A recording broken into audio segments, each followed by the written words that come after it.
अंत में मेरा इन जैसी अन्य सभी पार्टियों से भी यही अनुरोध है कि वे भी इस देश के करोड़ों SC व ST वर्गों के लोगों के समक्ष इस निर्णय के मामले में अपनी अपनी पार्टी का स्टैंड जल्दी ही स्पष्ट करें, ताकि सही स्थिति इन वर्गों के सामने आ सके।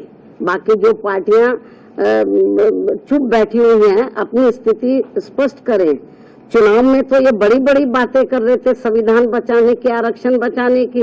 अब ये जो 1 अगस्त को जो अभी रिसेंटली अभी जो निर्णय आया है, इस निर्णय पर तो अब ये संविधान नहीं दिखा रहे किसी को। अब ये आरक्षण की बात नहीं कर रहे कांग्रेस पार्टी एंड कंपनी के लोग और भी पार्टियों के लोग, तो अभी नहीं ये संविधान की बात कर रहे, ना इनके आरक्षण की बात कर रहे।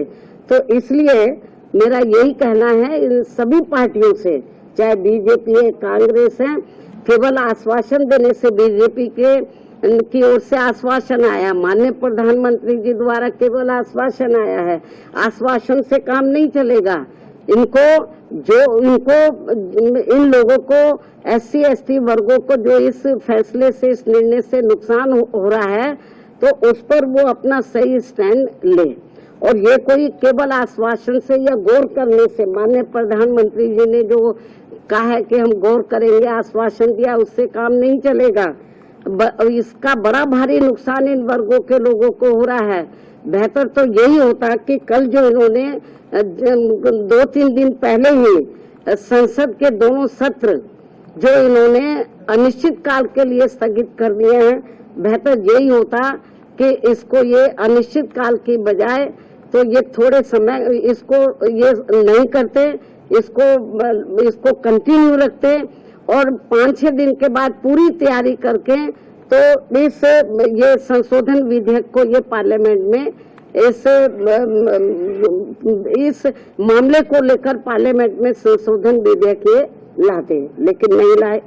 तो इसलिए मेरा माननीय प्रधानमंत्री जी से भी यही कहना है कि यदि आपकी इन वर्गों के मामले में नियत साफ है, तो आप अपने और मामलों में तो समय से पहले हाउस बुला लेते हैं, तो आप कभी भी हाउस बुला सकते हैं, अपनी तैयारी करें।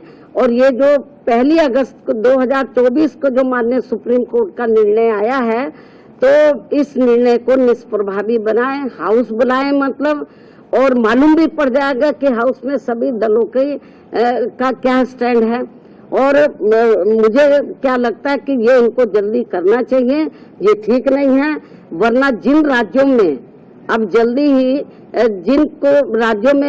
ही विधानसभा के आम चुनाव होने वाले हैं, तो इन वर्गों के लोग न बीजेपी को माफ करेंगे, न कांग्रेस को, न अन्य पार्टियों को माफ करेंगे, क्योंकि इन्होंने इस बार जो 18वीं लोकसभा के आम चुनाव हुए हैं, उसमें इन वर्गों के लोगों के साथ बड़ा विश्वासघात किया, धोखा दिया है। इनको कहा कि हम संविधान बचाएंगे, आरक्षण आपका खत्म हो जाएगा। अब ये चुप क्यों हैं? अब ये लोग चुप क्यों हैं? तो लेकिन इससे साफ जाहिर है, ना ये संविधान को बचाने वाले हैं, ना आरक्षण को बचाने वाले हैं।